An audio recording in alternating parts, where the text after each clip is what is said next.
How's it going, guys? It's Nick here with Mechanic Built, and today we are going to make a video because you clicked on this saying that, wow, these mid-size trucks are just way too expensive, so what if I went used? Well, no worries, I've done the research for you, and we are going to start off with at least going 10 years back to 2015 to 2016 mid-size trucks. Now, welcome to my channel. Again, my name is Nick, and this is Mechanic Built, so if you could definitely give this video a like, and possibly a subscribe at the end, that would be greatly much appreciated. Now, I've only picked 3 trucks for this video, which is going to be the Nissan Frontier, the Chevrolet Colorado, and the Toyota Tacoma. The reason why Ford is not in this video is because Ford decided to be a bunch of nerds and decided to come back into the mid-size truck market in 2019. So, like I said, I am only going to include these 3 trucks. Let's get to it. So I'm going to start off with the Chevrolet Colorado here.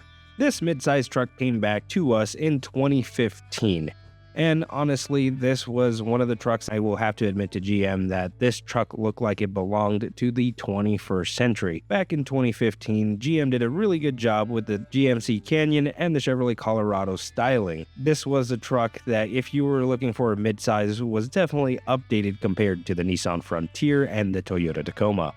Now, back in 2015, this vehicle came with 2 options, the inline 4-cylinder and the 3.8 V6. If you pushed it to 2016, you had the option of a 2.8 4-cylinder diesel. With the Chevrolet Colorado, you had the option of a extended cab body with a 6-foot 2-inch long bed and a crew cab with all 4 doors that brought your bed to 5 foot and 2 inches. With that 2.5 cylinder being standard and the 3.6 V6 being the upgrade, allows this truck to get a towing capacity of about 7,000 pounds. Now, when the Chevrolet Colorado came out in 2015, this was kind of designed to be a commuter truck. Not only looking sleek on the outside, the interior was very noticeably refined, with it being very quiet to many owners, and with it being standard with a lot of technology and a simple touchscreen from MyLink that was just very simplified and user-friendly. At the time, the Chevrolet Colorado was the most sophisticated truck on the market when it first out in 2015. When this truck came out, it was a little bit pricier than the 2015 Tacoma and the 2015 Nissan Frontier. Gas mileage varies with this truck, whether you get the 4-cylinder or the 6-cylinder, and if it's 2-wheel drive or 4-wheel drive, whether that be 20 miles to the gallon up to 22 miles to the gallon combined. However, for the technology for the truck, how quiet it is, and the styling for it almost being 10 years old now, you get a lot of truck for the money. Pricing that I have seen from anywhere from getting a Colorado with 50,000 miles could set you back about $25,000, while one with 6-figure miles might get you anywhere from $12,000 to $15,000.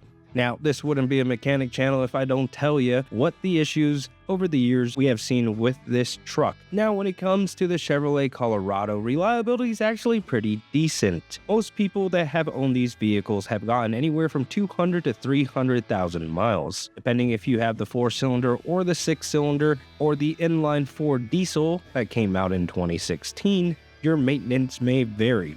Now, the most common engine that I do see with these trucks is going to be the V6, so I'm going to be talking about the issues that have come up over the years with these V6s. Now, the V6s have had issues with randomly shutting off, lack of power, and hard starts. Now, this isn't really catastrophic for the engine, and it doesn't require to completely replace the engine, but this is to be mindful that these trucks like to get into limp mode very easily, with the possibility of shutting off. If you upkeep on the maintenance on a Chevrolet Colorado, it'll definitely last you a long time. Now, lastly, I'm going to mention the Achilles heel of the Chevrolet Colorado. Consumers have had issues with the transmission shuttering and the transmission trying to figure out which gears to pick. Some have even reported that simple things just like sensors and wire harnesses within the transmissions had to be replaced, or something as major as a torque converter. Very few that I have researched have complete transmission failures, but again, if you do upkeep the maintenance, and I always have a golden rule that you should always replace your transmission fluid every 60,000 miles, do your oil changes every 50,000 miles. That is my golden rule as a mechanic. Some others might tell you to do it sooner, and it never hurts to do so. Some people do the 50-50 rule, which is 50,000 miles transmission, 50,000 miles coolant, 50,000 miles power steering fluid. So what are your thoughts about the Chevrolet Colorado between 2015 to 2016? Is the price point right? Would it meet your configurations, or do you like or not like the interior of the Chevrolet Colorado or the exterior?